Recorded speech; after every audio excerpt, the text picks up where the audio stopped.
Jai Hind everyone, welcome back to the current affairs classes. Today we have near about 10 topic. पहला topic है जो already news में है, Gaza truce. Truce का मतलब क्या होता है? ट्रूस डील, शांति समझौता विद द इजराइल. ठीक है, तो ट्रम्प के आने के पहले ही ट्रूस डील हो गया. 20 तारीख को आने वाले थे, 5 दिन पहले ही. ठीक है, तो उन्होंने कहा था मैं आऊंगा, मैं करवाऊंगा. तो अब उनका सपना पहले ही वो हो गया. ठीक है. Second is the at least 126 Indian join the Russian army, 16 missing. तो इंडिया में इतनी ज्यादा अनएम्प्लॉयमेंट है कि वहाँ युद्ध में भी लोग जाने को तैयार हैं. नॉर्मल ये होता है कि युद्ध जब होता है तो लोग भाग आते हैं अपने कंट्री में, युद्ध वाले क्षेत्र को छोड़ देते हैं. यहाँ पे लोगों ने देखा कि 1.5 लाख रुपए सैलरी मिल रही है, यहाँ 5,000 10,000 कमाना भी कितना मुश्किल है. तो लोगों ने कहा ठीक है, अगर बच गए तो घर बन जाएगा, दुकान खुल जाएगा. ठीक है, तो जो रशिया में ज्वाइन किए थे 126 इंडियन थे और 16 मिसिंग है. बाद में वहां जाने के बाद कई केसेस ऐसे हैं कि आने ही नहीं दे रहे थे, युद्ध क्षेत्र में भेज दे रहे थे, मोबाइल वोबाइल सब ले रहे थे कि जब तक युद्ध में है तब तक आप नहीं जा सकते थे. तो लोग भाग भाग के आ रहे थे. ओके, तो ये केस बहुत इस पे डिबेट चल रहा है. कुछ लोगों को कहना सही है, इंडिया तो होशियारी किया है, जॉब दिलवा दिया अपने लोगों को, लेकिन जॉब किस कंडीशन में दिलवाया ये भी देखने के लिए मतलब है कि ना, कि आप किस कंडीशन में जाकर जॉब कर रहे हैं. थर्ड जो न्यूज है, India real growth rate and the forecast. तो कल हम लोग पढ़ रहे थे ना रियल ग्रोथ रेट और नॉमिनल ग्रोथ रेट. ठीक है, तो अभी थोड़ा सा इंडिया का कम हुआ है, और इसलिए कम हुआ है क्योंकि ग्लोबल लेवल पे कंजम्पशन जो है वो थोड़ा सा कम है. तो उसको अभी देखेंगे थोड़ा सा कि what is the real GDP, उसके बाद होता है national GDP, net national GDP, national income होता है, फिर नेशनल इनकम होता है. तो वो थोड़ा थोड़ा हम लोग देखेंगे. After that, we will see that the deciphering of the Indus script should not be clouded by the politics. What is the Indus Valley civilization से related है? Indus Valley civilization कहाँ कहाँ पे है? पाकिस्तान सेंटर है, अफगानिस्तान में भी है और इंडिया में भी है. ठीक है, ये 3 देशों में खास कर है. अभी तक नेपाल में तो नहीं मिला है, तो अभी इन्हीं तीनों देशों में है. यहाँ पे हमें ना अभी तक पढ़ नहीं पा रहे हैं. जैसे उनका जो स्क्रिप्ट है ना, जैसे यहाँ पे लिखा है ये स्क्रिप्ट है. ठीक है, ये रोमन स्क्रिप्ट है, ये हमारा कौन सा है, देवनागरी स्क्रिप्ट है जो हिंदी में लिखा है. तो क्या एक पढ़ने का तरीका है, जो लिखा जाता है वो स्क्रिप्ट है और जो बोला जाता है वो लैंग्वेज है. भोजपुरी भी हम बोलेंगे, अगर उसको लिखेंगे तो देवनागरी का यूज करेंगे. तो एक स्क्रिप्ट को, कई लैंग्वेज को एक स्क्रिप्ट में लिखा जा सकता है. आर यू गेटिंग ना? तो यहाँ पे जो इंडस वैली का स्क्रिप्ट है उन्होंने जो लिखा है वो हमें नहीं पता चल पा रहा है कि क्या लिखा है, क्योंकि उसको हम प्रॉपर तरीके से होता है ना कि पढ़ नहीं पा रहे हैं. कुछ लोगों का ये कहना है कि पूरा स्क्रिप्ट ही नहीं पाए हैं अभी तक हम लोग. दूसरी चीज है कि वो पिक्टोग्राफिक है, उसमें सिर्फ पिक्चर्स बना हुआ है कि पिक्चर से ही दर्शाया गया है कि क्या कैसे है. तो उसको लेके बड़ा डिबेट है. अभी तमिलनाडु के जो सीएम है उन्होंने कहा है कि मैं अपना पैसा दूंगा, तमिलनाडु फंडिंग करेगा अगर कोई स्क्रिप्ट को डेसिफर करेगा. डेसिफर का मतलब उसको बता देना, उसका मतलब जान लेना कि क्या वो स्क्रिप्ट लिखा हुआ है. क्लियरिटी हो रही है? अब साउथ वाले क्यों जानना चाहते हैं? साउथ के लोगों को ये मानना है कि जो इंडस वैली था वो प्री आर्यन था. आर्यन बाद में आए, आर्यन के पहले जो था वो इंडस वैली था और वो द्रविडियन कल्चर था. जो साउथ का कल्चर है, साउथ वालों का मानना है कि जो आर्यंस बाद में आए हैं, जो नॉर्थ इंडिया के लोग हैं वो बाद में आए हैं. ठीक है, जो ओरिजिनल है वो द्रविडियंस हैं, वो यहाँ के रहने वाले हैं. और जो आर्यंस हैं जैसे हम और आप, उनका मानना है कि जितने भी फेयर लोग होते हैं जो क्लीन दिखते हैं वो कहीं ना कहीं सेंट्रल एशिया से आए हुए हैं. ठीक है, वो यहाँ के जनरेटेड नहीं है. तो इसी पे उन्होंने फंडिंग किया. वही नीचे कहा जा रहा है कि ठीक है आप डेसिफरिंग के लिए दीजिए, लेकिन यहाँ पे पॉलिटिक्स नहीं स्टार्ट होना चाहिए कि north south, Aryan non Aryan का जो डिबेट है उससे थोड़ा सा बच के, क्योंकि ओवरऑल ये एक तरीके से कल्चरल थिंग है, इसको हम पॉलिटिक्स में न लाए तो ज्यादा हमें नॉलेज मिल सकता है. Then we will see that the multiple layers of the Gaza siege fire. तो गाजा जो siege fire है उस पे लेके अभी भी थोड़ी सी दिक्कतें हैं कि कहाँ तक ये सस्टेनेबल बनाया जा सकता है. जैसे siege fire तो हो गया, फिर गाजा का एक रीबिल्डिंग प्रोसेस स्टार्ट होगा ना. जो लोगों का डेथ हुआ है, फिर जो बिल्डिंगें धराशायी हुई हैं, फिर से बनाना होगा. कौन बनाएगा, कैसे वहां पे पॉलिटिकल स्टेबिलिटी होगी. हमास को ऑलरेडी इन्होंने अनसीटेड कर दिया है, उसको ढूंढ ढूंढ के मार रहे हैं इजराइल और यूएस के लोग. तो आखिर में वहां पे पावर में कौन आएगा, और पावर में आएगा तो कैसे फिर से पॉलिटिकल स्टेबिलिटी आएगी, उस पे यहाँ पे डिबेट है. Then we will see that the government plans to make India hub to the mobility sector. Mobility sector में क्या आएगा? जितनी भी हमारे गाड़ियां हैं, तो उसको हम मेन चाहते हैं कि एक तो नॉन रिन्यूएबल एनर्जी के थ्रू करना, और उसको ज़्यादा से ज़्यादा स्मूथ बनाया जाए, और जिससे कि लॉजिस्टिक कॉस्ट जो है वो कम हो सके। ठीक है, तो उसमें रोड का कंस्ट्रक्शन भी आ जाएगा, उसमें नए तरीके के व्हीकल भी आएंगे, और ऐसे व्हीकल आएंगे जो इलेक्ट्रिक से चले या तो हाइड्रोजन फ्यूल से चले, उसमें क्रूड ऑयल का यूज ज़्यादा ना हो। तो वही हम यहाँ पे पीएम जो हमारे प्राइम मिनिस्टर हैं, ऑलरेडी उन्होंने 2013 से हम इनिशिएटिव स्टार्ट कर दिए थे, बाद में हमने ग्रीन हाइड्रोजन एक प्रोग्राम भी लेके आए हैं। तो वो सब को लेके हम चाहते हैं कि इंडिया की जो प्रोडक्शन भी हो वो मेक इन इंडिया ज्यादा हो, और हम फॉरेन के लिए बनाए। This is the main aim of this program. Budget session of parliament जनवरी 31 से स्टार्ट होगा। तो पहले क्या होगा, पहले तो इकोनॉमिक सर्वे पेश किया जाएगा, इकोनॉमिक सर्वे के बाद बजट आएगा, फिर बजट पर डिस्कशन होगा, फिर वोट ऑन अकाउंट होता है। जो बजट में लोग पैसा मांगे होते हैं डिफरेंट मिनिस्ट्री, उस पर 1 बाय 1 डिस्कशन होता है। वो पूरा प्रोसेस नियर अबाउट अप्रैल तक चलता है। जो हमारा फाइनेंशियल ईयर है गवर्नमेंट का, वो कब से स्टार्ट होता है? 1 अप्रैल से स्टार्ट होता है, वो होता है फाइनेंशियल ईयर। तो हम सोचते हैं कि 1 अप्रैल के पहले ही सारा वोट ऑन अकाउंट हो जाए, वरना गवर्नमेंट को क्या होता है, पैसा अलग से निकालना पड़ता है।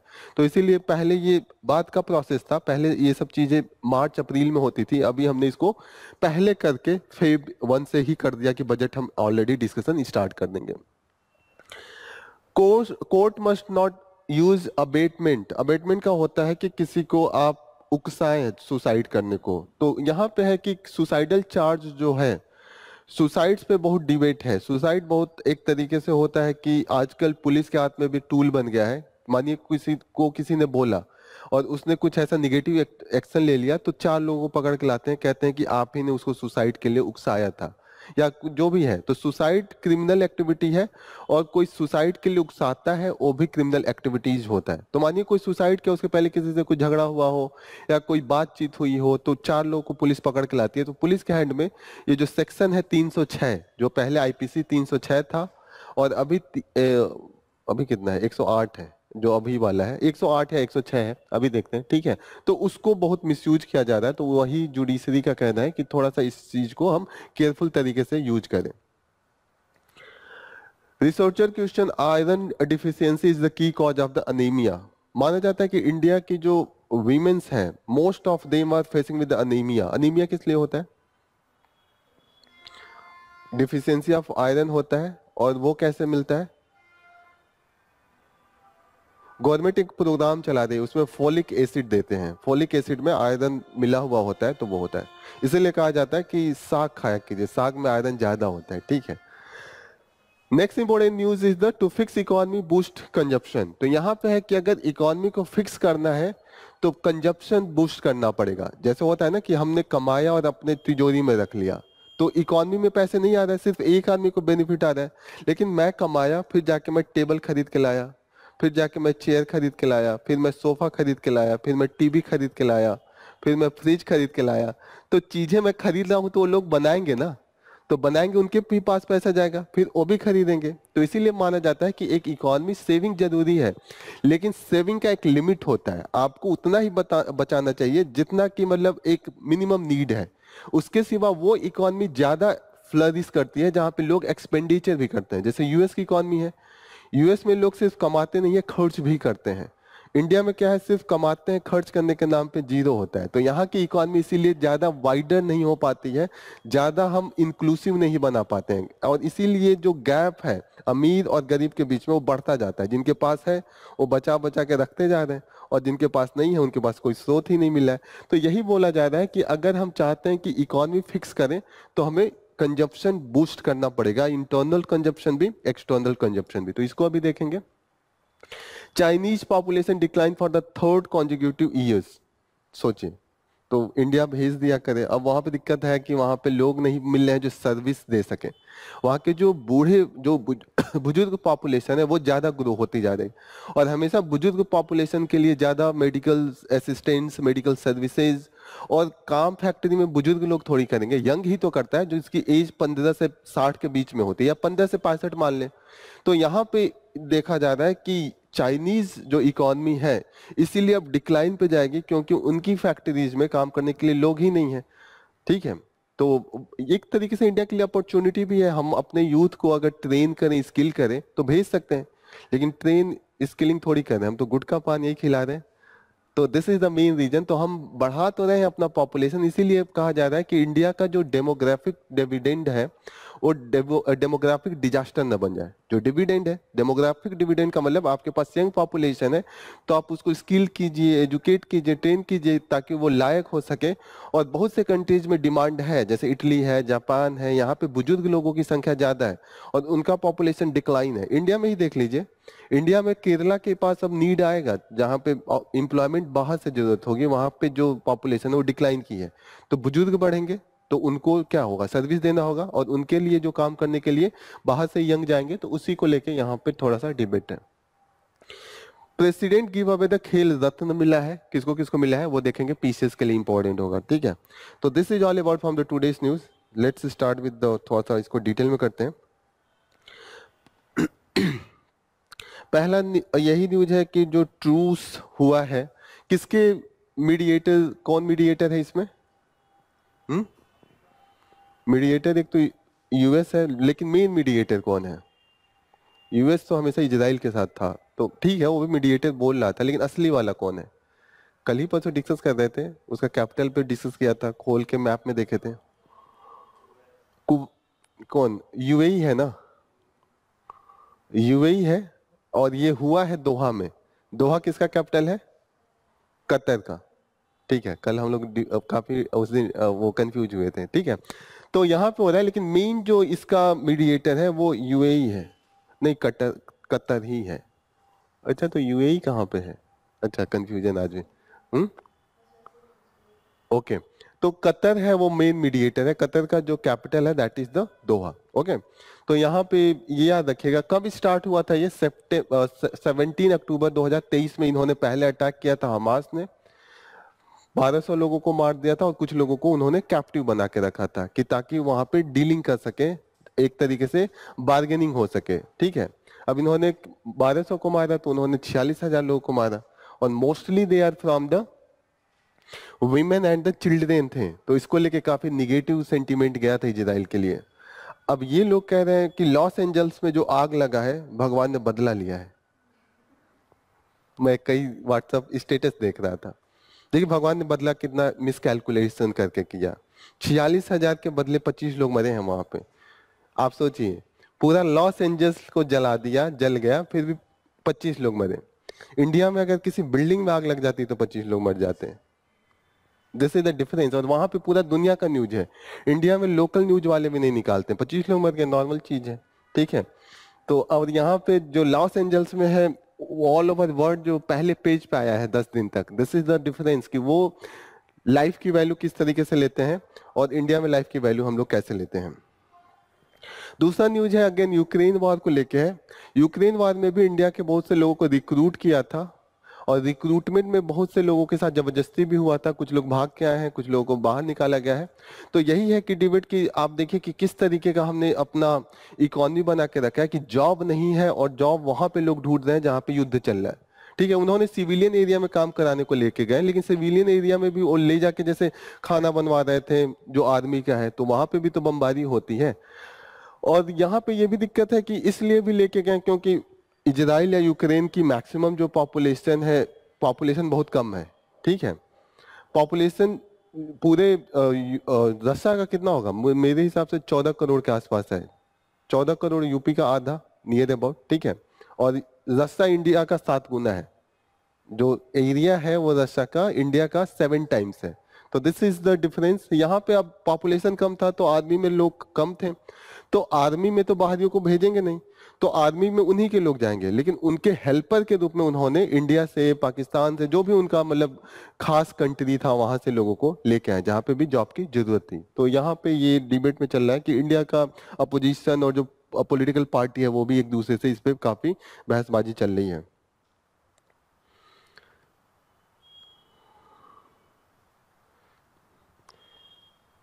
नेक्स्ट न्यूज है इंडियाज रियल ग्रोथ रेट जो हमने प्रोजेक्ट किया है वो नियर अबाउट अभी 6.6 के आसपास है, ठीक है।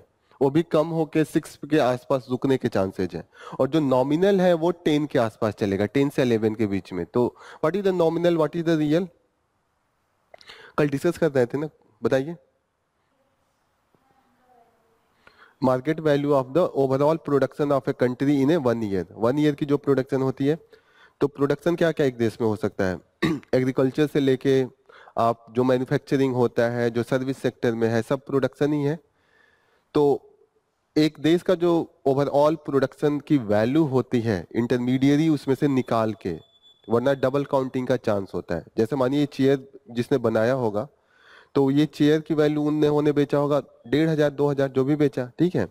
तो 2,000 की एक बार काउंटिंग हो गई, फिर उन्होंने जाके किसी से इसका आयरन का जो लेग है वो खरीद के लाया होगा, ठीक है, किसी से वो लकड़ी खरीद के लाया होगा, तो वो भी प्रोडक्शन में जोड़ा होगा। तो ये जब चेयर वाले ने भी जोड़ लिया तो डबल हो गया ना। तो इसीलिए जब प्रोडक्शन, जो फाइनल प्रोडक्शन हम काउंट करते हैं, उसमें इंटरमीडिएरी जितनी भी यूज होते हैं उसको हम निगेटिव कर देते हैं। एक सिंपल तरीके से एनसीईआरटी में ये समझाया हुआ है, एनसीईआरटी से मैं समझाता हूँ कि जैसे मानिए किसी इकोनॉमी में दो लोग हैं, एक किसान है, किसान ने क्या गेहूं प्रोड्यूस किया, और दूसरा है जो ब्रेड बनाता है। तो मानिए उसने 100 रुपए का गेहूं बनाया, 50 रुपए का गेहूं खुद खाने के लिए रख लिया, और 50 रुपए का गेहूं उन्होंने ब्रेड वाले को बेच दिया। ब्रेड वाला ने गेहूं लिया, उसको गेहूं को कन्वर्ट किया by the manufacturing process into the bread, और उसने 200 का बेचा। तो 50 रुपए का खरीदा है ना गेहूं, वो यूज हो गया। तो आप इनका जो प्रोडक्शन कॉस्ट है जो ब्रेड का है, वो 200 का नहीं, वो 150 का है, क्योंकि 50 रुपए तो इंटरमीडिएट लगा है। ओवरऑल जो इकोनॉमी का प्रोडक्शन कितना हुआ, 150 प्लस 100, 250, बीच में 50 रुपए का दोनों में काउंट हो सकता था। तो इस तरीके का काउंटिंग हम निकाल देते हैं, इंटरमीडिएट का जो है वो हम निकाल के ही काउंट करते हैं। एक तो ये हो गया। दूसरी चीज हो गई कि जब जीडीपी होगी तो एक होगा कि अभी से हम जो अभी प्रोड्यूस हो रहा है उसके पैसे से मनी वैल्यू से काउंट करते हैं, और जो दूसरा होता है कि जिसके साथ कंपेयर करते हैं। कल हम लोग डिस्कस कर रहे थे कि 2018 में स्पेन की वैल्यू कितनी हो सकती है, 50 रुपए, इस समय 100 रुपए हो सकती है। प्रोडक्शन उस समय कितना हुआ होगा, 100 हुआ होगा, और इस समय जो प्रोडक्शन होगा 150 होगा, या इस समय जो प्रोडक्शन होगा 70 रुपए होगा, उसकी जो मार्केट वैल्यू है बराबर होगी। फिर से बताऊं, एक बार और बता देता हूं ये पेन है, ये पेन की 100 प्रोडक्शन हुआ था 2020 में, और उसका जो उस समय इसकी जो वैल्यू थी 50 रुपए थी।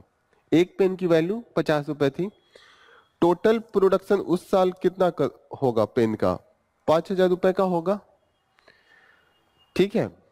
मानिए इस समय इसका प्रोडक्शन सिर्फ 80 हुआ, और रेट हो गया 100।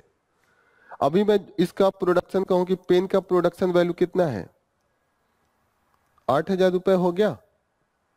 अभी लगेगा कि ग्रोथ हुआ है। अगर मैं नॉमिनल कहूं कि नॉमिनल ग्रोथ क्या है पेन के प्रोडक्शन का, तो 3,000 रुपए ज्यादा हुआ है। तो नॉमिनल तो 3,000 ज्यादा हो गया।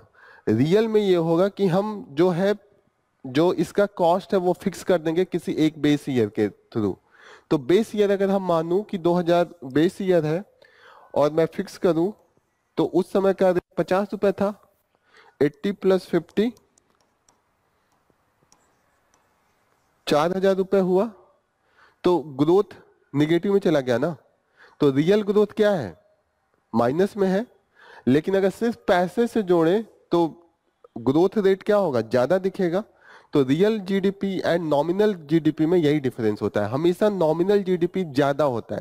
जैसे इंडिया का भी जो नॉमिनल जीडीपी हम वो प्रोजेक्ट कर रहे हैं, वो 10-11% कर रहे हैं। नॉमिनल जीडीपी है वो 10%, 10.5। रियल जीडीपी है वो 6 के आसपास है। तो 3% 4% का डिफरेंस आ रहा है। ये 3% 4% क्या रिप्रेजेंट कर रहा है, इन्फ्लेशन रिप्रेजेंट कर रहा है, महंगाई रिप्रेजेंट कर रहा है ना। तो आप जो नॉमिनल जीडीपी और रियल जीडीपी के बीच का जो डिफरेंस है, उससे आप इन्फ्लेशन भी निकाल सकते हैं। क्लियर हो रही है बातें, समझ में आ रही है। तो जो difference between the real GDP and nominal GDP होता है, वो इन्फ्लेशन इंडिकेटर भी का कभी कभी वो प्रोजेक्ट करता है। अब यहाँ पे दे रहे हैं कि ग्रॉस फिक्स कैपिटल रेट जो इंडिया का है वो 33% है। अब मैं पूछूं कि what is this gross fixed capital formation. वैसे ये सब इकोनॉमिक्स पढ़ाया जाएगा, लेकिन न्यूज में रहता है तो थोड़ा सा यू शुड नो, ये कॉमन सेंस से भी बता सकते हैं। Gross fixed capital formation, what is the capital? Capital क्या होता है? देश की राजधानी। कैपिटल का मतलब होता है ऐसी मशीनरी जिससे कि आप कुछ बेनिफिट कमा सके।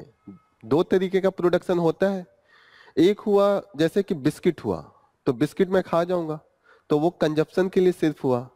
दूसरा हुआ एक फ्रिज हो गया, फ्रिज भी कंजप्शन के लिए है, लेकिन फ्रिज को अगर आप उसमें कोल्ड ड्रिंक रख के बेचते हैं तो वो कैपिटल का काम आएगा, आपके आमदनी के रूप में आ रहा है। जैसे आपने ट्रैक्टर खरीदा और उससे आपने खेती किया और आपका प्रोडक्शन बढ़ गया, तो ट्रैक्टर क्या है? कैपिटल है। कैपिटल से आपका फर्दर इनकम आता है, ठीक है। कैपिटल कोई भी चीज हो सकता है, मशीनरी कुछ भी हो सकता है, या जिससे भी आपको फर्दर आपका इनकम आ रहा है वो कैपिटल होगा, ठीक है। तो किसी भी देश का जो कैपिटल होता है, fix capital, gross fixed capital का मतलब होगा कि कोई मशीनरी हो गया, कोई जमीन हो गया, बिल्डिंग हो गया, रोड हो गया, रोड बनेगा तो ट्रांसपोर्टेशन बढ़ेगा, ट्रांसपोर्टेशन बढ़ेगा तो ट्रेड बढ़ेगा, तो वो भी तो कैपिटल में आ गया। कैपिटल कोई भी चीज हो गया that will be use for the further income, आपका जो इनकम है वो फर्दर इंक्रीज करेगा। सिंपल सी बात है, कैपिटल इतना पता होना चाहिए। समझ में आ रहा है कैपिटल क्या है? कैपिटल आपका पैसा भी हो सकता है, जैसे एक पैसा आपने रखा है अपने पास, यूज नहीं हो रहा है, तो वो आपका कैपिटल नहीं हुआ। लेकिन वही पैसा आपने किसी को दे के कहीं इन्वेस्ट कर दिया, फिर उससे इनकम आने लगा, तो वो क्या होगा? वो कैपिटल में कन्वर्ट हो गया। तो दिस इज द कैपिटल। किसी भी देश का ग्रॉस फिक्स कैपिटल फॉर्मेशन क्या होता है? एक साल में जितनी भी मशीनरी उस देश में बढ़ा, रोड बढ़ा, ठीक है, जितने भी नए तरीके का डेवलपमेंट हुआ, वो क्या होगा? Development in the sense of the increasing the income, trade, ये सब होगा, तो वो gross formation, gross capital formation होगा, ठीक है।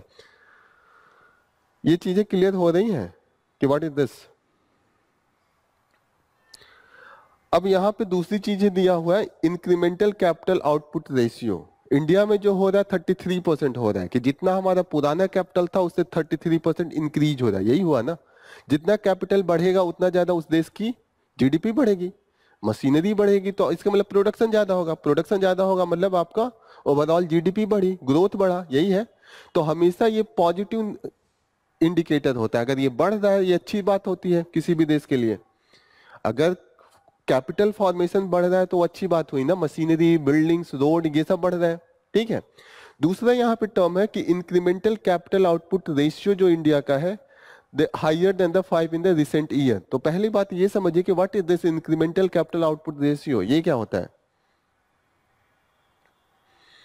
इंक्रीमेंटल कैपिटल आउटपुट रेशियो, एक टर्म है इंक्रीमेंटल, कोई भी चीज इंक्रीज हो, कैपिटल और आउटपुट रेशियो, इसका मतलब ये हुआ कि आपका इकोनॉमी में मान लो ऑलरेडी चीजें प्रोड्यूस हो चुकी हैं, फर्दर एक यूनिट इंक्रीज करने के लिए जो आपको इन्वेस्टमेंट लगेगा that is known as incremental capital output ratio, ICOR, ठीक है। जैसे मैं एक सिंपल एग्जांपल देता हूं कि इंडिया का ग्रोथ रेट 6% है और इसमें मानिए इन्वेस्टमेंट जो अभी है, कैपिटल फॉर्मेशन है 30 लाख करोड़, ठीक है। तो 30 लाख करोड़ लाने के लिए हमारे पास 6% है, और सिंप्लीफाई करने के लिए मैं इसको 3% ग्रोथ रेट मानता हूं, और 3 लाख करोड़ की टोटल कैपिटल जो है ये वो प्रोड्यूस कर पा रहा है। तो फर्दर 1% बढ़ाने के लिए कितना चाहिए होगा?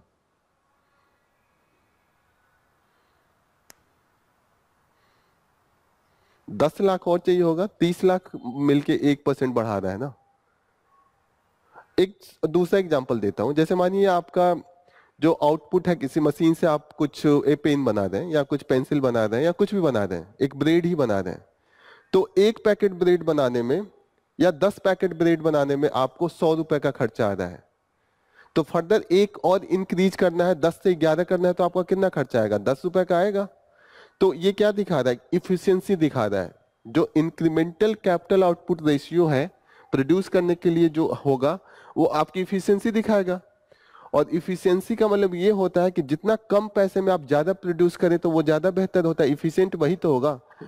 तो जो ICOR होता है वो ज्यादा हो तो वो इकोनॉमी इफिशिएंट कम है। किसी एक यूनिट को प्रोड्यूस करने के लिए आपके पास ज्यादा पैसे की जरूरत हो रही है, इसका मतलब इफिशियंसी कम है ना।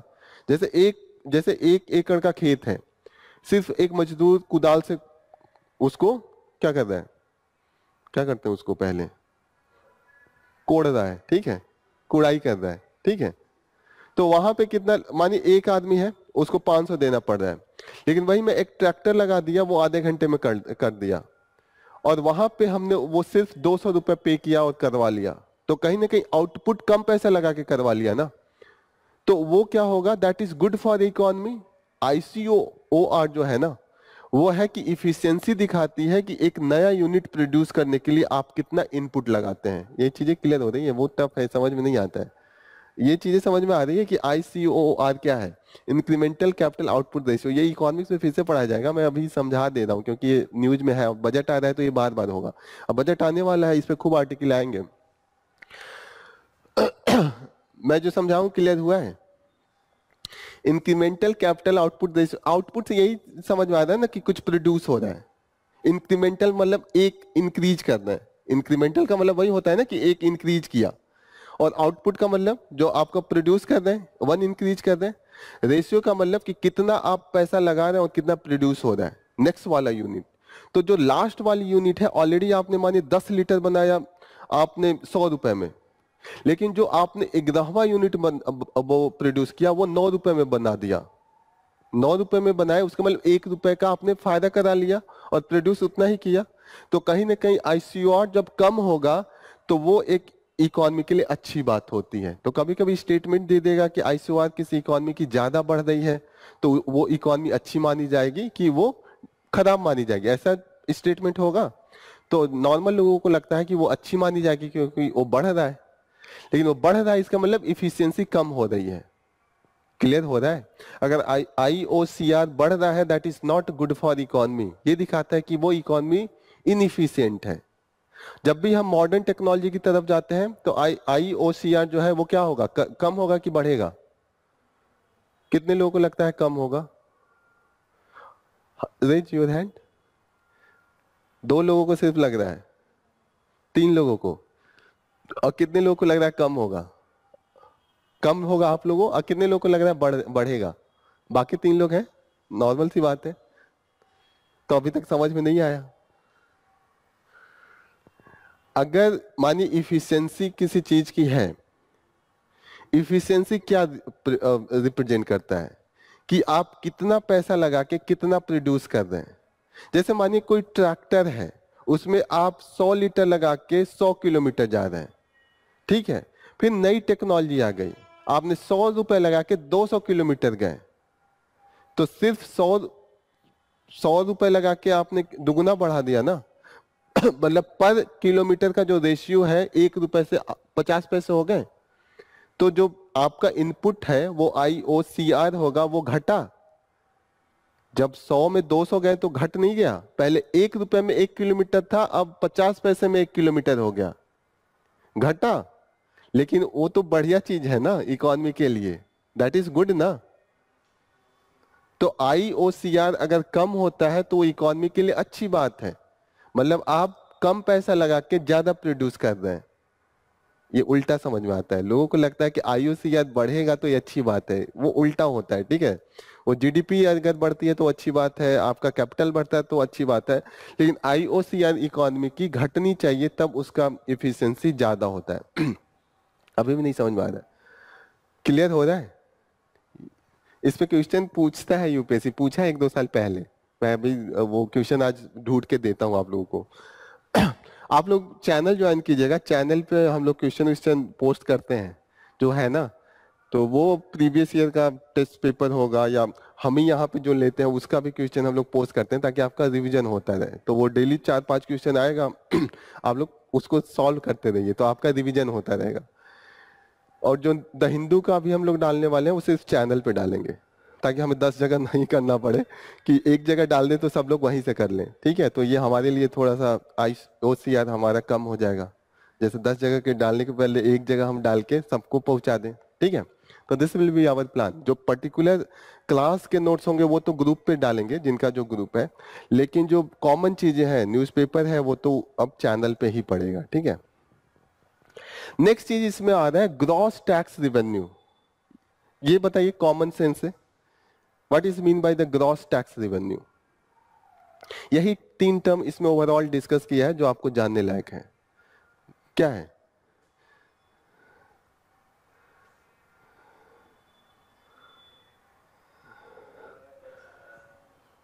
क्या बताएं आप? हाँ, ग्रॉस का मतलब होता है ओवरऑल। उसमें कोई भी आप डिडक्शन नहीं करेंगे कि टैक्स निकालने के लिए कितना पैसा लगा या कितना हमने सब्सिडीज दिया। ओवरऑल जो टैक्स कलेक्शन है that will be the gross, और टोटल टैक्स जो कलेक्शन है that will be the gross tax revenue. इसमें फर्दर आप नेट टैक्स रिवेन्यू आएगा। नेट टैक्स रिवेन्यू में क्या करेंगे? रिड्यूस कर देंगे जितना पैसे लगे होंगे। फर्दर उसमें और भी चीजें टर्म आती रहती हैं, तो आप अभी इतना ही जानिए। सीएजी कौन होता है? Com comptroller account. ये तो सीजीए है। सीएजी भी एक होता है जो मेन हेड होता है, उसके अंडर में सीजीए काम करते हैं। ओवरऑल ये लोग अकाउंटिंग लेते हैं पूरे जो इकोनॉमी है। जैसे सीएजी होता है, मेन हेड होता है, वो पूरे गवर्नमेंट का जितना भी ओवरऑल एक्सपेंडिचर है, जितना भी इनका रिवेन्यू है, वो उसका रिपोर्ट बनाता है और पार्लियामेंट को देता है। पार्लियामेंट उसको डिस्कस करता है। वो कॉन्स्टिट्यूशनल बॉडी होता है। सीएजी है, बहुत बड़ा पोस्ट होता है। टॉप आईएएस ऑफिसर को बनाया जाता है, और वो एक तरीके से जो फिनेंशियल अकाउंटेबिलिटी है, ओवरऑल पार्लियामेंट्री सिस्टम क्या है, अकाउंटेबिलिटी है।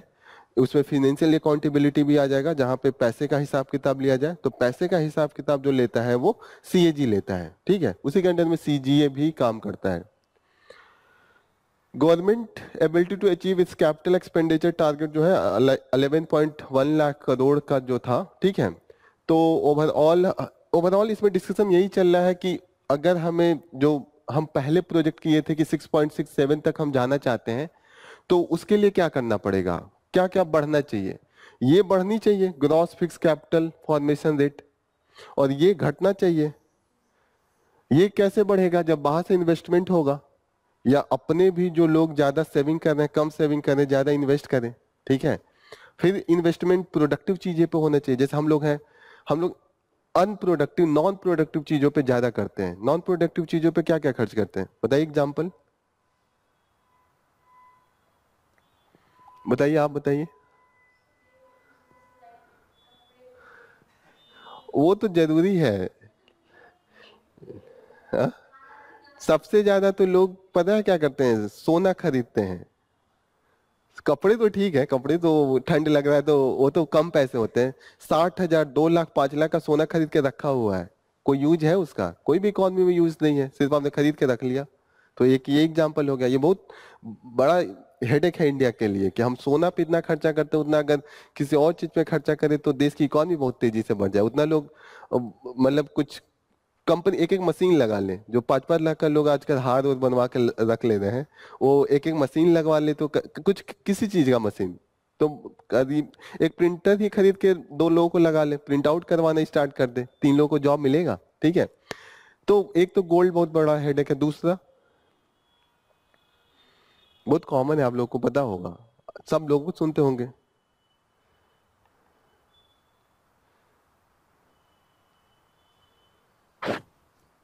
लोग जमीन खरीद के छोड़ देते हैं कि पैसा बढ़ेगा, और पैसा बढ़ेगा तो हम वो हो जाएंगे। तो वो पैसा तो अनप्रोडक्टिव होता है ना। आप जमीन खरीद के छोड़े हैं, पूरा पैसा लगा और आप 10 साल वेट कर रहे हैं बढ़ेगा, 3 गुना होगा तो बेचूंगा।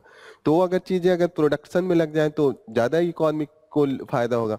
तो ये सब इंडिया का हेडेक है कि लोग लैंड में, गोल्ड में, फालतू की चीजों में ज्यादा खर्च, मतलब शादियों पे लोग हर आदमी खर्चा करेगा ही। लेकिन ठीक है, शादियों में खर्च किया तो वो तो कहीं ना कहीं जो कैटर वाले हैं, जो और चीजों में होता है। लेकिन एक जो लेन देन हो जाता है, सोना खरीद के देना होता है, वो बहुत अनप्रोडक्टिव टाइप का हो जाता है। तो यहाँ पे कुछ चीजें हैं।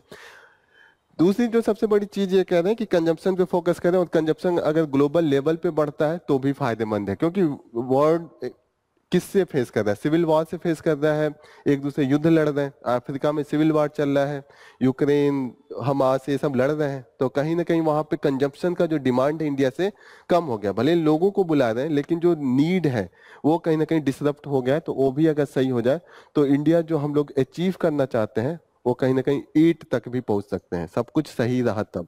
ठीक है, क्लियर है ये तीन टर्म मेनली, इसमें दो टर्म को जानना है। जैसे जीडीपी आप क्लियर कट में थोड़ा सा जानिएगा, फिर ये जानिएगा gross fixed capital formation rate क्या है, और दूसरी चीज है आईसीओआर। ठीक है, एक बार घर जाके पढ़िएगा, इसका डिफिनीशन में आज के नोट्स जो नोट्स बना है उसमें दिया हुआ है।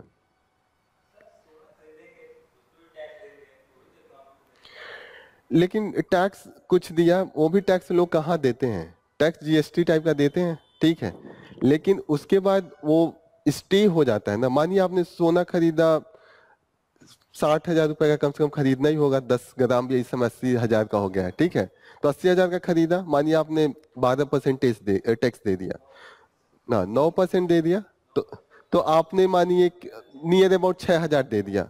6,000 के बाद वो जो बाकी जो बचे 60-70,000 72,000, वो तो एक स्टोर हो गया ना। लेकिन वही अगर 70,000 लगा के, जस्ट एक प्रिंट आउट का एग्जांपल ले लूं, 2 प्रिंट आउट खरीदा, लोग प्रिंट आउट कराने आते हैं, 2 लोग जॉब पे लगते हैं, तो उनको आप सैलरी देते हैं, आपका इनकम आता, जो पेपर बना रहा होता उसको इनकम हो रहा होता, तो उसमें कई लोग इंगेज हो जाते हैं ना। तो प्रोडक्शन किस में ज्यादा है? हमेशा आईसीओआर देखेंगे ना कि कौन ज्यादा इफिशियंसी ला रहा है। इफिशियंसी कौन लाएगा? आपका मशीन ज्यादा लाएगा। गांव ही लेवल पे मानिए आप पॉपकॉर्न की मशीन खरीद लेते हैं, या छोड़िए वो सब, आप ये कॉर्नफ्लेक्स आजकल बिक रहा है, विदेशों में भी बेच सकते हैं, उसका मशीन लगा लेते हैं। जो आजकल रानी हार लोग खरीद रहे हैं ना, 7 लाख 8 लाख का मिल रहा है, 2 रानी हार बचा के एक बढ़िया ये कॉर्नफ्लेक्स का मशीन लेके आए और बढ़िया बना के बेचे। मक्का मक्का होता ही है, तो प्रोडक्शन बढ़ेगा ना, तो कितने लोग इंगेज होंगे? कुछ नहीं तो आप मक्का लाएंगे, उसको छीलेंगे, फिर उसको छुड़ाया जाएगा, 10 लोग लगेंगे, गाड़ी वाला लेके आएगा, ड्राइवर लगेगा, सब इंगेज हो जाएंगे। तो कहीं ना कहीं प्रोडक्शन जो है रेगुलेटरी बन जाएगी। ऐसा नहीं है कि गोल्ड का जो आप कह रहे हैं, गोल्ड ज्वेलरी बनाने में भी 1 लोग लगे होंगे, लेकिन वो बहुत कम टाइम के लिए है और बहुत कम लोग इंगेज हैं। आर यू गेटिंग ना? जैसे आपने लैपटॉप विदेश से मंगा के बेच दिया, 5 लाख का बेच दिया बुला के, ठीक है, मंगाया, सर्विस सेक्टर है, तो आपने 5 लाख 7 लाख का जो वैल्यू है 2-3 लोग को इंगेज किया। लेकिन मानिए आप चिप्स बना रहे हैं, तो 5 लाख में आपको पूरा एक ट्रक आलू मिलेगा, एक ट्रक आलू आएगा, लोग धोएंगे, धो के लोग छीलेंगे, काटेंगे, कितने लोग लगेंगे? तो कहाँ पे ज्यादा प्रोडक्शन हो रहा है? हाँ। तो 50 लोग काम कर रहे हैं, लेकिन हम्म,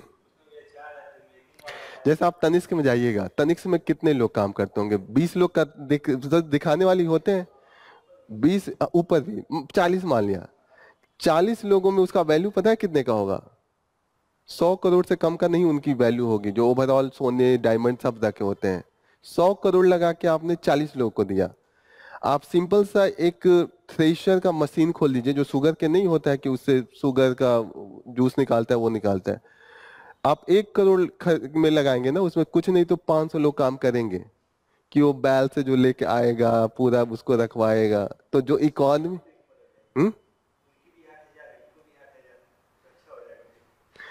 हाँ, लेकिन ओवरऑल एक इकोनॉमी में कितनी प्रोडक्टिविटी है, कितना लोग इंगेज है। जैसे इंडिया एक तरीके से हमारा जॉबलेस ग्रोथ चल रहा है ना, मतलब ग्रोथ हो रहा है पर जॉब नहीं मिल रहा है। अब जॉब ज्यादा देना है तो ऐसे इंडस्ट्री में हमें इन्वेस्ट करना है जहां पे ज्यादा से ज्यादा लोग इंगेज कर सकें। तो ऐसे में होगा तो लेबर इंटेंसिव इंडस्ट्री होना चाहिए। कैपिटल इंटेंसिव इंडस्ट्री में हम जाएंगे तो इंडिया के लिए सही नहीं है। इटली के लिए सही है, उनका पॉपुलेशन कम हो रहा है, तो वो लोग किधर जाएंगे? कैपिटल इंटेंसिव में। जापान जाएगा कैपिटल इंटेंसिव में। तो इकोनॉमी का जो नेचर होता है उस तरीके से इंडस्ट्री भी ग्रो करनी चाहिए, तभी एक इकोनॉमी स्टेबल रहती है। वरना क्या होगा? जॉबलेस ग्रोथ का मतलब क्या हो रहा है कि इंडिया का ग्रोथ रेट तो 7% 6% है, कोई कम नहीं है, लेकिन लोगों को जॉब कहाँ मिल रहा है? बेरोजगारी भी तो बढ़ रही है। समझ में आ रहा है ये चीजें? आप जो कह रहे हैं वो भी सही है, कंपैरिजन में सही है, लेकिन हम लोग ओवरऑल देख रहे हैं कि किस इकोनॉमी में कितना पैसा लगा रहे हैं, कितने लोगों को एम्प्लॉयमेंट मिल रहा है और कितना आउटपुट आ रहा है, ये हम देखेंगे, उसी अनुसार इकोनॉमी को हम प्रमोट करेंगे। क्लियर हो रही है? ये 3 साल यूपीएससी ने मेंस में क्वेश्चन पूछा है कि इंडिया का जॉबलेस ग्रोथ का क्या रीजन है। मैं दिखाता हूँ आपको ये, क्योंकि हेडेक है इंडिया का कि जॉबलेस ग्रोथ हो रहा है, ग्रोथ तो हो रहा है पर जॉब उस तरीके से नहीं क्रिएट हो रही है जिस तरीके से इकोनॉमी बढ़ रही है। आप देखिएगा हम 5 ट्रिलियन पे जा रहे हैं, फिर 10 ट्रिलियन पे चले जाएंगे, लेकिन जॉब किसको दे रहे हैं? जॉब नहीं दे रहे हैं ना, बेरोजगार बढ़ते जा रहे हैं। तो this is the main reason की बात हो रही है कि we have to promote the labour intensive. ठीक है, इसमें इमोशनल नहीं होना है। तनिष्क में कोई जॉब वॉब कर रहे हैं क्या घर के? अच्छा, ठीक है जी। नहीं होता है, जैसे आप जब भी कैपिटल इंटेंसिव में जाएंगे उनकी वैल्यू ज्यादा होती है। लैपटॉप बेचने वाला छोटा सा शोरूम होता है, बहुत कुछ बेच देता है। लेकिन वही आप देखिए कि कोई रबड़ी बना रहा है या कोई मिठाई वाले का दुकान देखिएगा, 50,000 का दुकान होगा, 4 लोग काम कर रहे होंगे, एक चाय बना रहा होगा, एक सर्व कर रहा होगा। तो इस तरीके से वो सिर्फ 50,000 में 4 लोग को दिया। और लैपटॉप बेच रहा है एप्पल का, मुश्किल से उसका करोड़ों का है, लोग कितने 8-10 लोग मिलकर डीलिंग कर दे रहे हैं। एक लैपटॉप बेचेगा उसको 20,000 का जॉब है। वो पूरा चाय वाला पूरे 1 महीना कमाएगा तभी 20,000 उसको बेनिफिट नहीं होगा, लेकिन जॉब तो दे रहा है ना, उसके थ्रू कई लोग काम काम कर रहे हैं। लेकिन जो आपका लैपटॉप स्टोर पे बेच रहा है, एप्पल का स्टोर, वहां पे जॉब तो नहीं क्रिएट कर रहा है ना।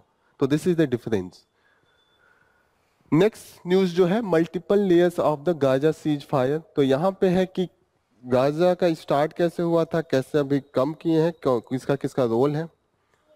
हम्म।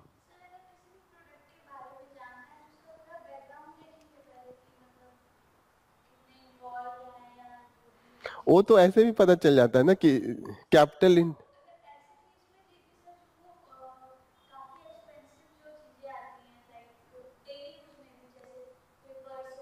हम्म।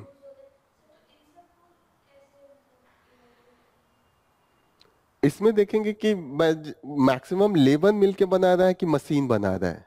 जैसे जो आपका, जैसे इन्होंने गोल्ड की बात की, जो सर्विस सेक्टर है, तो वहां पे मैक्सिमम मशीन बनाता है। जो डिजाइनिंग वजाइनिंग भी होती है वो मशीन ही करते हैं।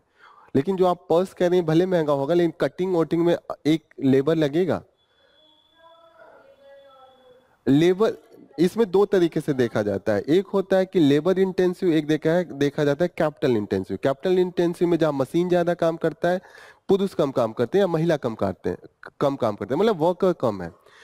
लेबर इंटेंसिव में क्या होगा, मशीन कम होगा और वहां पे जो इंसान होंगे वो ज्यादा होंगे। तो इंडियन इकोनॉमी के लिए क्या बेटर है? इंडियन इकोनॉमी के लिए लेबर इंटेंसिव ज्यादा है, क्योंकि हमें पैसे नहीं, हमें लोगों को जॉब देना है। इक्वालिटी तभी तो आएगी। केरला का केस ले तो वहां पे धीरे धीरे कैपिटल इंटेंसिव नीड होगा। तो किसी भी इकोनॉमी में किस तरीके का नीड प्रमोट करना है, किस तरीके के इकोनॉमी को प्रमोट करना है, किस तरीके का प्रोडक्शन प्रमोट करना है, उसकी सोसाइटी भी देखनी होती है, पॉपुलेशन देखना होता है, कितना जो डेमोग्राफिक जो उनका है वो देखना पड़ता है कि कितने यंग हैं, कितने लोग जॉब के लिए आ रहे हैं। किसी इकोनॉमी में जॉब से लोग बाहर जा रहे होते हैं, जैसे चाइनीज इकोनॉमी पढ़ रहे हैं ना, लगातार 3 साल उनके यंग जो कंटिन्यूअसली कम हो रहा है पॉपुलेशन, तो यूथ पॉपुलेशन कम हो रहा है, बुजुर्ग ज्यादा बढ़ेंगे। तो उनकी इकोनॉमी में क्या चाहिए? अब मशीन से प्रोडक्शन चाहिए, लोग कम है, ठीक है, पैसे ज्यादा उनके पास, ऑलरेडी मशीन्स है उनके पास, टेक्नोलॉजी है। लेकिन इंडिया के पास तो दिक्कत है, ना ही टेक्नोलॉजी है ना ही पैसे हैं। तो हम थोड़ा बहुत लेबर इंटेंसिव लगाएं तो लोगों को कम से कम जॉब दे दें, वरना आपस में लड़ाई होने लगेगी ना। चोरी क्यों बढ़ रही है या कोई भी क्राइम क्यों बढ़ता है किसी इकोनॉमी? लोग खाली हैं, कुछ करने को नहीं है, तो अब चोरी ही करेंगे ना जीने के लिए। जो यूथ है खाली पड़े हैं, मैं प्रमोट नहीं कर रहा हूँ, ये नहीं करना चाहिए चोरी, लेकिन लोग एक जस्टिफाई भी करते हैं कि क्या करें, पूरा यूथ एकदम वो है तो लड़ाई कर रहा है, ठीक है, फिर वो इधर उधर के जो राइट्स हैं ये बढ़ जाते हैं। तो इस तरीके की चीजें बढ़ जाती हैं अगर इकोनॉमी में पॉपुलेशन ज्यादा है, जॉब नहीं है, लोग बेरोजगार बैठे हैं, तो वो ऐसी चीजों में इन्वॉल्व होंगे। यहाँ पे हो रहा है कि गाजा का जो सीज फायर है, उन्होंने ओवरऑल जो यूएस का इन्वॉल्वमेंट है वो उन्होंने दिखाया। एक वर्ड इन्होंने लिखा है, जियोनिस्ट एग्रेशन। तो यहाँ पे जियोनिस्ट क्या है? जो यहूदी हैं, एक है कि पहले उनको सताया गया था, जैसे आपने वर्ल्ड वॉर 2 पढ़िएगा तो हिटलर ने जो यहूदियों हैं उनको जला दिया था पूरा, अपने गैस कैंप लगा लगा के, एक पूरे बड़े बड़े कैंप लगाता था उसमें पूरे यहूदियों को। तो यहूदियों के साथ बड़ा एक ट्रेजेडी रही है ओवरऑल। यहूदियों का दुश्मनी क्रिश्चियनिटी से भी है, इस्लाम से भी है। क्रिश्चियनिटी से क्यों है? क्योंकि ये माना जाता है कि जीसस क्राइस्ट को इन्होंने ही मारा था, ठीक है। यहूदी ने मारा था, ओवरऑल यहूदी ही बैकग्राउंड से थे, पहले यहूदी से ही, जीसस क्राइस्ट यहूदी ही तो थे, यहूदियों के बाद ये नया धर्म आया, ठीक है, ठीक है। और लैंड को लेके जो लड़ाई है वो अरब से है, अरब से है कि इस्लामिक जो ये उनका ये क्या अल मस्का मास्क है ना, कौन सा मास्क है इजराइल, क्या अल मस्का उसको, अल अक्सा, हाँ अल अक्सा जो ये इनका है वो इजराइल के कैप्चर में है। तो सारा जितना भी अरब वर्ल्ड है पीछे पड़ा हुआ है कि ये हमारा है। वो छोड़िए, जेरूसलेम है ना, जेरूसलेम भी तो कहीं ना कहीं यहूदियों से भी रिलेटेड है, इस्लाम से भी रिलेटेड है, और उस पर कैप्चर इनका हो गया है तो उसको भी लेके है। तो कहीं ना कहीं ये बीच में रहते हैं, कोर में। और दूसरी चीज है कि ये हमेशा एक तरीके से ट्रेडर कम्युनिटी रहे हैं, मतलब होता है कि बिजनेस कम्युनिटी रहे हैं, तो इनके पास पैसा बहुत है। जैसे आप देख लीजिए मारवाड़ी बनिया इंडिया में होते हैं, पैसे बहुत है लेकिन एक जगह नहीं है, वो कोई नॉर्थ में जाके बिजनेस कर रहा है, कोई नॉर्थ ईस्ट में कर रहा है, कोई असम में कर रहा है। तो पैसे हैं लेकिन एक यूनिटी नहीं रही है, एक इनका मेन लैंड नहीं रहा है, तो इसके चलते भी थोड़ा सा वल्नरेबल है। हमारे पैसा किसी के पास ज्यादा है और वो, और जो समाज के लोग हैं वो गरीब हैं, तो उनमें एक मैसेज आता है कि सारे पैसे ये लूट के रख रहे हैं, हम लोगों को मतलब एक्सप्लॉइट कर रहे हैं। तो जो हिटलर ने यूज किया था यही तो यूज किया था कि ये यहूदी है, पूरे जर्मनी का पैसा ये लूट के रखे हैं, और आम जो ओरिजिनल जर्मन है वो परेशान है, तभी तो मारना स्टार्ट किया था, एक सेंटिमेंट बनाया था। तो इस तरीके से यहूदियों के खिलाफ काफी ज्यादा है। तो पहले एक तरीके से उनके प्रति सिंपैथी था, ठीक है, 1947 तक उनके प्रति सिंपैथी था, लेकिन जब इनको बसा दिया गया, जैसे जब यूके से इन्होंने डिमांड किया, जब इनको हिटलर मार रहा था तो एक तरीके से सिंपैथी चला गया कि बेचारों को मारा जा रहा है। तो इनका हमेशा से डिमांड है कि यहूदियों का जो ओरिजिनल लैंड है वो इजराइल है, इजराइल जब वो अभी है, लेकिन वहां पे अरब लोगों की डेंसिटी ज्यादा थी, टोटल अरब्स थे। तो जब ये कॉलोनियल पावर जो थे यूके एंड यूएस, उन्होंने कहा कि हम आपके लैंड को वापस ले जाके आपको बसाएंगे, लेकिन उनको लैंड थोड़ा सा दिया गया था। एक मैप दिखाता हूँ, एक दिन और वो मैप दिखाया था जहां पे इजराइल ग्रो कर रहा है।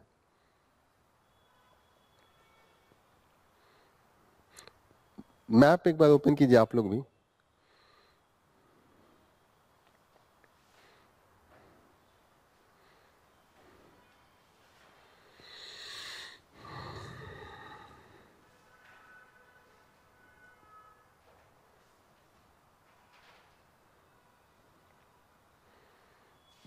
देखिए ये मैप है 1947 का मैप, ये है, ये अरब लोग ये पूरा ग्रीन वाले हैं, यहूदी यहाँ यहाँ पे लाके बसाया गया था कि आपको भी रहने का जगह दे दिया जा रहा है। 1947 के बाद उनका युद्ध हुआ 1967 में, 1967 में उन्होंने जीत लिया मैक्सिमम, ये है। फिर उन्होंने 1990 आते आते ये है, और अभी का हाल ये है। अभी तो ये भी गायब हो गया, गाजा भी मैक्सिमम इंक्रोचमेंट है। ये इनका जो वेस्ट बैंक है, इस एरिया को वेस्ट बैंक कहते हैं, इस एरिया को गाजा कहते हैं। इतने ही दूर में फलस्तीनियन है, जो वहाँ के लोकल्स लोगों को फिलिस्तीनी कहते हैं, जो अरब से बिलोंग करते हैं, उनका जो रिलीजन है मुस्लिम है, ठीक है। तो अब ये इतने ही दूर में है। तो पहले सिंपैथी था कि मारा जा रहा है, बसा दिया गया, अब धीरे धीरे इनको ही, पहले ये मांग रहे थे कि हमें रहने के लिए जगह चाहिए, अब फलस्तीन मांग रहा है कि हमें रहने के लिए जगह चाहिए। आप समझ रहे हैं कि उल्टा सिचुएशन है। अब ये कह रहे हैं कि हम आपको नहीं देंगे, ठीक है। तो ये है कि जब चीजें रिवर्स हो जाती है, कि जब आप एक सिंपैथी के जैसे हो गया ना, कि आप एक किराए के मकान में आए, फिर आपने पूरा मकान ही कब्जा कर लिया, जो ओनर है उसको रोड पे ला दिया, तो वो वाला हाल यहाँ पे है। तब ओनर चिल्लाएगा ना, पहले पहले होता था कि अरे ये बेघर है, इसको तो कहीं रूम मिल जाना चाहिए, इसके पास 4 स्टोरी का मकान है, 1 स्टोरी दे देगा तो क्या फर्क पड़ता है। तो पहले किसके प्रति सिंपैथी था? इजराइल के, यहूदियों के प्रति, जो ज्यूस थे। अब किसके प्रति सिंपैथी? अब तो चारों फ्लोर इनका है, उनको एक फ्लोर में रखा है, वो भी कह रहे हैं कि जाओ, दो जाके मार रहे हैं। तो दिस इज द सिचुएशन, ठीक है। यहीं पे बोला जाता है कि टू स्टेट सोल्यूशन, जब लड़ाई होने लगी 1967 में, जब ये कैप्चर करने लगे, तो उस समय प्रपोजल दिया गया था, उसी समय जब 1947 में भी प्रपोजल ये था कि टू स्टेट सोल्यूशन दिया जाएगा, दो स्टेट बना दिया जाए, एक इजराइल का होगा, एक फलस्तीन का होगा। पहले फलस्तीन तैयार नहीं था इजराइल बनाने के लिए, अब इजराइल तैयार नहीं है फलस्तीन बनाने के लिए। अब यहाँ पे डिबेट ये हो रहा है कि मानिए अगर जो गाजा और वेस्ट बैंक छोड़ा भी है फलस्तीन उनके लिए, जो मैंने वो डॉटेड डॉटेड दिखा रहा था, उतना ही जगह छोड़ा है उन्होंने। अब उसको गवर्न कौन करेगा? जैसे गाजा को हमास गवर्न कर रहा था, एक तो उनकी कोई पॉलिटिकल पार्टी बची नहीं है, अगर हमास को भी दे दिया जाए तो हमास रिबिल्ड कैसे करेगा?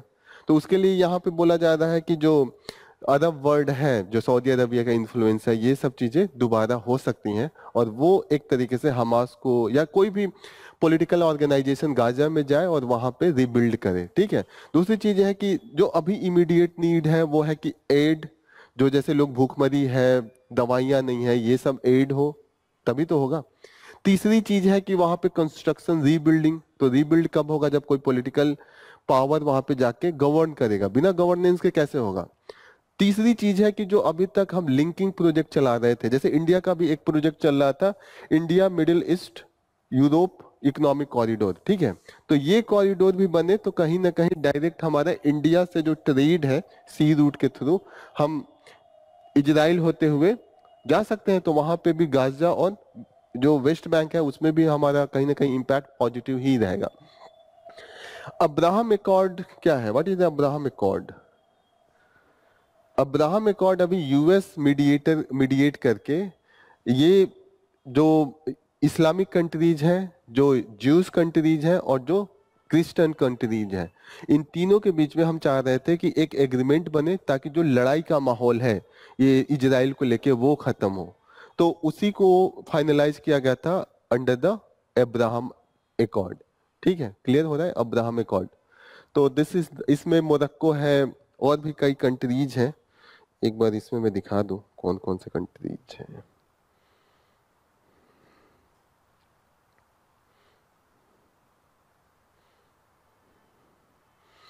अब्राहम अकॉर्ड में जो कंट्रीज हैं, यूएई है, बहरीन है, मोरक्को है, सूडान है, अभी ये सब पार्ट हैं। और भी जितने भी इस्लामिक कंट्री हैं जिनमें जिनमें लड़ाई है, हम चाहते हैं कि उसकी मध्यस्थता करा दी जाए। ठीक है, ताकि जो अरब वर्ल्ड में, मिडिल ईस्ट में जो ये लड़ाई का माहौल है, ईरान काफी ज्यादा एग्रेसिव है इस चीज को लेके, तो वो सब चीजें नॉर्मलाइज हो जाए। और भी हम जैसे पहले से इनके साथ जो इजराइल के साथ एग्रीमेंट था, पीस एग्रीमेंट इजिप्ट के साथ था, जॉर्डन के साथ था, अरब ये अब्राहम एकॉर्ड के थ्रू हम बाकी लोगों को लाना चाहते हैं। समझ पा रहे हैं? ये चीजें क्लियर हो रही है? अब्राहम एकॉर्ड क्या है? क्या है अब्राहम एकॉर्ड? अब्राहम एकॉर्ड क्या है? किसके किसके बीच में है? हुँ? तीन कंट्रीज, इनके तीन रिलीजन इनके बीच में आपस में लड़ाई है, जो Christian, Jews and the Muslim country, इन तीनों के बीच में। और जो मेन पार्ट है, एक बार इसको ध्यान में रखिएगा क्योंकि ये न्यूज में बहुत है, यूएई है, बहरीन है, मोरक्को है, सूडान है, ये सब याद कीजिएगा, इसमें मैच कराने के लिए बोल सकता है। 2020 में वाशिंगटन डीसी में इसका फर्स्ट इनिशिएशन हुआ था।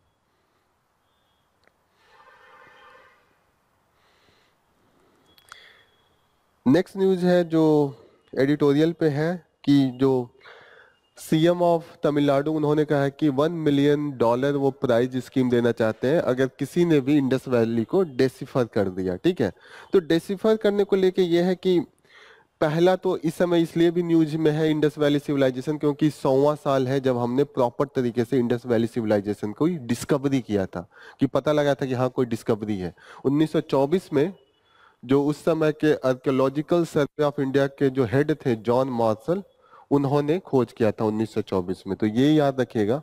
और इसके अंडर में इंडिया, पाकिस्तान एंड अफगानिस्तान है, और इसको ब्रोंज एज भी कहते हैं।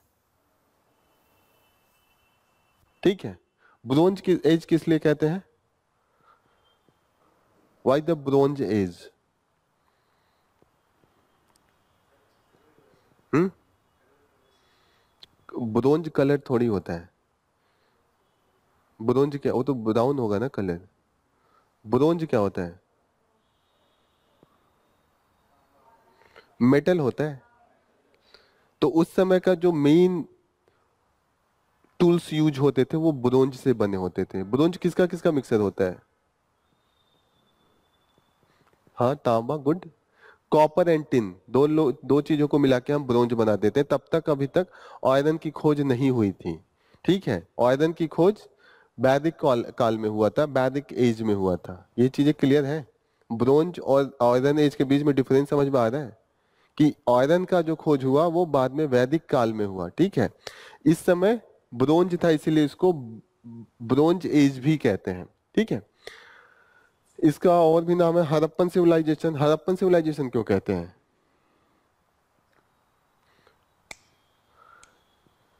क्यों कहते हैं बताइए? आप तो हिस्ट्री, आपका ग्रेजुएशन है, क्यों? आप बताइए, एंशिएंट हिस्ट्री तो हो गया है। ये तो बहुत इजी है। हड़प्पा ही जो पहला सिटी था जहाँ पे खोद पहला डिस्कवरी किया था। अब इतना इजी इजी कैसे बोल सकते हैं? हड़प्पा में ही तो पहला, हड़प्पा ही सिटी था जिसको हमने खोजा था, तो इसीलिए इसको हड़प्पन सिविलाइजेशन कहते हैं। पहला हरियप्पा इसका पहला नाम था, धीरे धीरे इसको अंग्रेजों ने हड़प्पा बना दिया। ठीक है, तो इसीलिए इसको हड़प्पन सिविलाइजेशन भी कहते हैं। एज इसका 3000 से 1500 के बीच में माना जाता है, क्योंकि 1500 से वैदिक काल स्टार्ट हो जाता है। ऋग्वेद जो स्टार्ट होता है वो 1500 बीसी से होता है। ठीक है, अब ये कह रहे हैं कि ठीक है, अगर आप इतना ही उत्सुक हैं डेसिफर करने के लिए, अगर आप कल्चरल रूप से करना चाहते हैं तो सही है, लेकिन अब इसलिए भी साउथर्न जो स्टेट्स है काफी ज्यादा इंटरेस्ट है, क्योंकि उनको लगता है कि ये प्रोटो द्रविडियन सिविलाइजेशन था। जो उनका कल्चर है तमिलियंस, मलयालम, उनसे मिलता जुलता है। और वो मानते हैं कि जो आर्यंस आर्यंस के पहले का जो एज था, आर्यन से बीच में आके इन्होंने डिसरप्ट किया। असली एज जो है वो हमारा द्रविडियन है, और हम अभी भी असली हैं। ये बीच में जो है वो लोग इंटरमीडिएट वाले आ गए हैं। ठीक है, तो ये वाली चीजें हैं। ठीक है, जैसे अभी देखिएगा बहुत बार डिबेट होता है कि ये होता है कि मुस्लिम्स बाहर से आए हैं, नहीं होता है कि राइट विंग लेफ्ट विंग। तो दूसरा डिबेट होता है कि फिर तो आर्यंस भी तो बाहर से आए हैं। जितने भी नॉर्थ इंडिया के व्हाइट लुकिंग लोग हैं, खासकर जो अपर कास्ट हैं, जो तीन कास्ट अपर कास्ट है, वो उनको माना जाता है वो बाहर से आए हैं। ओरिजिनल जो यहाँ से है द्रविडियन है, और जो दलित है उन्हीं को उन्होंने कैप्चर किया था आर्यन जब इन्वेजन हुआ था। तो इस पे भी डिबेट आता है। तो यही माना जाता है कि ये पॉलिटिक्स फिर स्टार्ट नहीं होना चाहिए, क्योंकि कहीं ना कहीं जब भी इस चीज पे पॉलिटिक्स होता है तो कहीं ना कहीं पोलरिटी बनती है, दो लोग आपस में लड़ना स्टार्ट कर देते हैं, तो ये चीजें होने लगती हैं। डेसिफर करना मुश्किल है, क्योंकि एक तो जो पिक्चर उनमें मिला है, जो पिक्टोग्राफ है, वो कंप्लीट नहीं है। कुछ मिला है, कुछ नहीं मिला है। तो जब तक आपका कंप्लीट नहीं मिले, तब जैसे होता है कि बाद में चीजें क्यों हम लोगों ने पढ़ लिया, जो ब्राह्मी है या जितने भी बाद के हैं हमने इसलिए पढ़ लिया क्योंकि वो पूरा बुक में लिखा था। जैसे है ना, ऋग्वेद लिखा हुआ था पत्तों पे या जो भी था, एक कंप्लीट उनका बुक टाइप का था, तो वहां पे पढ़ना इजी होता है। लेकिन कहीं ये दीवार पे आधा टूटा है आधा गायब है, तो आप कंप्लीट सेंटेंस नहीं बना सकते कि क्या कहना चाहता है। क्लियर हो रही है किस तरीके से उनकी लाइनें जा रही हैं? ये सब चीजें अगर बुक फॉर्म में होती है तो मिल जाती है, लेकिन ऐसे अगर कहीं पे जस्ट इंस्क्राइब्ड होता है तो वो मुश्किल होता है।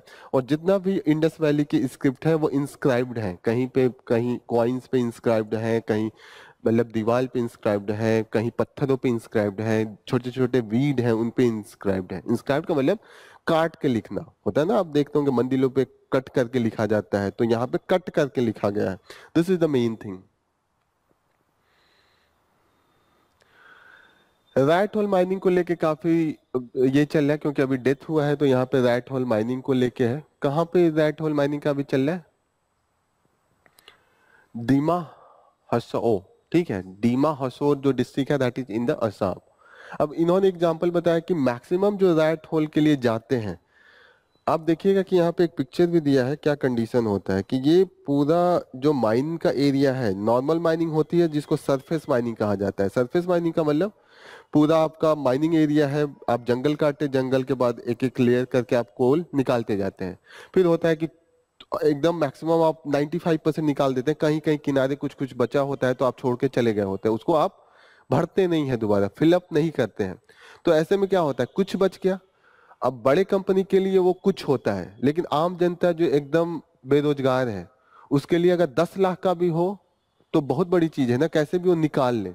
तो यही है कि उनको लगता है कि खोद खोद के उसके अंदर अगर जाऊं तो कुछ कोल उनको मिल जाता है। जैसे ये गड्ढा होता है पूरा, अब वो जो छोड़े होते हैं कोल माइन इंडिया जो भी है, कोल इंडिया लिमिटेड है ना बड़ी कंपनी, ये लोग छोड़ देते हैं। इसके बाद ये क्या करता है कि कोई ठेकेदार, कोई गरीब आदमी है उसको हायर करेगा।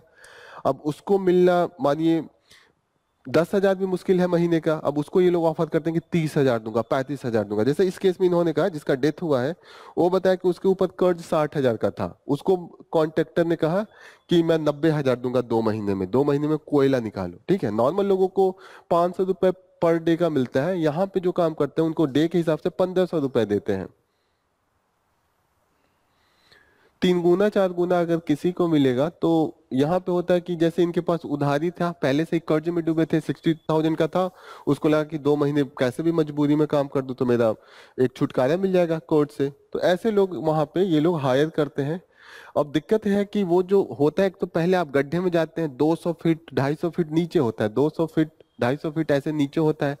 और उसके बाद जो उसमें जाना होता है, पूरा कट बड़ा नहीं करते क्योंकि वो धम से गिर जाएगा नीचे, तो वो छोटा सा कट करते हैं।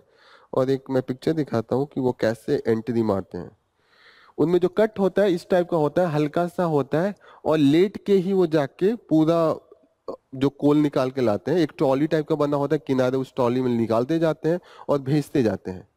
और उनको लेट के ही काम करना पड़ता है। सोचो वो खड़ा भी नहीं हो सकते। ये देखिएगा कि ये है, यही है रेट हो, और ये अंदर 100 फीट अंदर बना रहता है। आप सोचिए कि गड्ढे में जा रहे हैं और गड्ढे के अंदर ये है, कितना रिस्की है। लेकिन फिर भी लोगों की मजबूरी है, लोग कर रहे हैं। इसमें यही दिया हुआ है कि दिस इज द रीजन। और मरने के जो चांसेस होते हैं, किस किस कारण मरते हैं, एक तो होता है कि पिट में ही सफोकेशन हो जाता है। दूसरा होगा कि जब वहां पे ऊपर से नीचे कभी धड़ाम से गिर जाते होता है ना, चोट लगने से। तीसरा होता है कि जब पानी फ्लो हो जाता है, डूब के मर जाते हैं। तो ये सब रीजन होता है वहां पे। कभी कभी टॉक्सिक गैस से भी मर जाते हैं, अंदर टॉक्सिक गैस निकल गया, तो इन सब से चीजें वहां पे डेथ होती है। ये जितनी भी है rat hole mining, that is illegal, लेकिन लोग मजबूरी में काम कराते हैं। और जो ठेकेदार है वो उसका यूज करते हैं। मानिए वो दिए आपका, उसने निकाला 1 ट्रक कोयला, उसने दे दिया उनको 60,000 70,000 या 90,000, बेचा उसने 5 लाख में, तो ओवरऑल बेनिफिट में वो रहते हैं। तो this is the reason.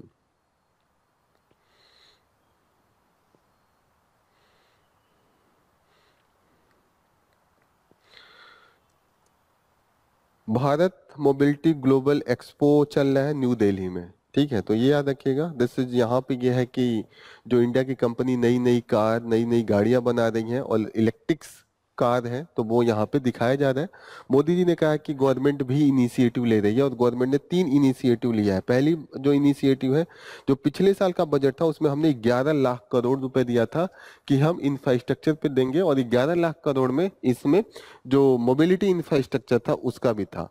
Mobility में ही आता है लॉजिस्टिक। लॉजिस्टिक का मतलब होता है कि जैसे आप कोई सामान कहीं खरीदने चाहते हैं तो जाते होंगे, 10 बोरे आप सर्फ खरीदते होंगे, जैसे आप बिजनेस में है तो आप कपड़े खरीदते होंगे, जितने भी होते होगा। ठीक है, 1,000 साड़ियां खरीदी या जो भी खरीदा, तो वो क्या होगा, आप खरीदेंगे, फिर उनके गोडाउन से आपके गाड़ी में पैक होगा, उसके बाद वो गाड़ी रोड से आएगा, फिर आपके वहां अनलोडिंग होगी। इन सब चीजों में जितने पैसे खर्च होते हैं उसको लॉजिस्टिक कहा जाता है। ठीक है, तो लॉजिस्टिक में क्या होगा, लोडिंग अनलोडिंग के लिए आपके पास प्रॉपर तरीके से मशीन्स होने चाहिए, जिससे अगर मानिए एक एक आदमी लोड अनलोड कर रहा है तो टाइम बहुत होगा।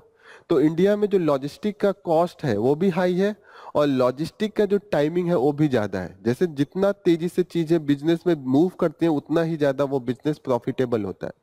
जैसे फॉरेन कंट्रीज में है, जो डेवलप कंट्री में, वो लॉजिस्टिक कॉस्ट की तुलना में इंडिया का लॉजिस्टिक कॉस्ट 1/3 है। जैसे हम अगर 30 रुपए में किसी चीज को एक जगह से दूसरी जगह ट्रांसपोर्ट करते हैं, तो यूरोप में उसको 10 रुपए में करते हैं, तो 3 गुना का फर्क है। जब आपका लॉजिस्टिक कॉस्ट ही ज्यादा है, तो आप मानिए कोई चीज बना के यूरोप को भेज रहे हैं, तो ऑलरेडी आप पिछड़ गए ना, आपका सामान महंगा हो गया, क्योंकि आपका लोडिंग अनलोडिंग एंड ट्रांसपोर्टेशन में जो कोर्स है वो बहुत ज्यादा है। तो इसीलिए बजट में हमने 11 लाख करोड़ दिया था कि हम रोड अच्छा बनवाएंगे, लोडिंग अनलोडिंग की जितनी चीजें हैं वो सही कराएंगे। लोडिंग अनलोडिंग में सिर्फ मैं एक सिंपल एग्जांपल दिया हूँ।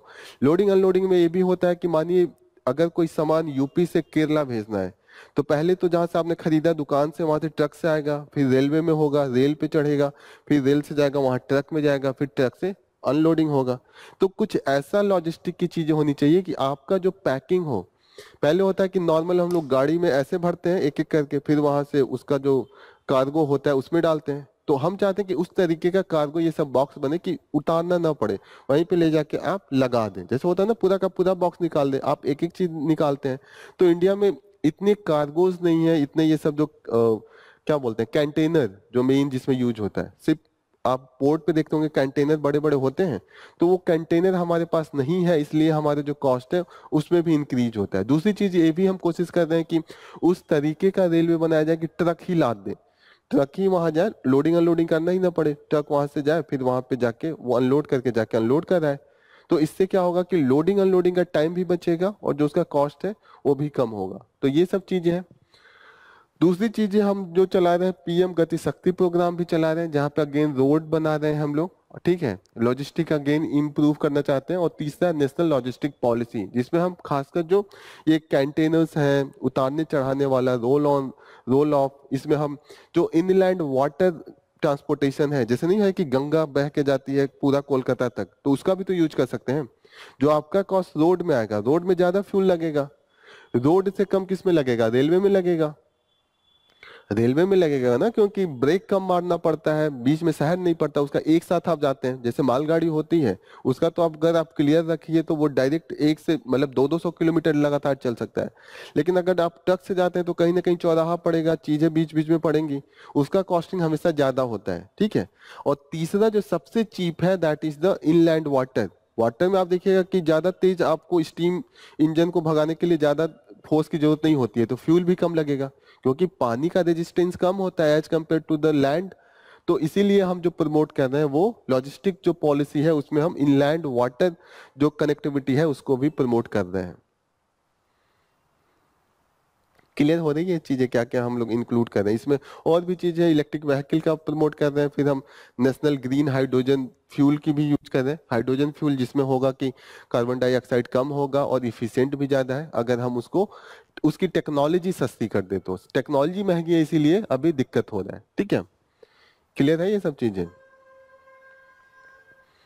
बजट सेशन पार्लियामेंट में अभी स्टार्ट होगा तो इस पे पढ़ा जाएगा। तो ओवरऑल कितना सेशन होता है पार्लियामेंट का? 3 सेशन, कौन कौन सा?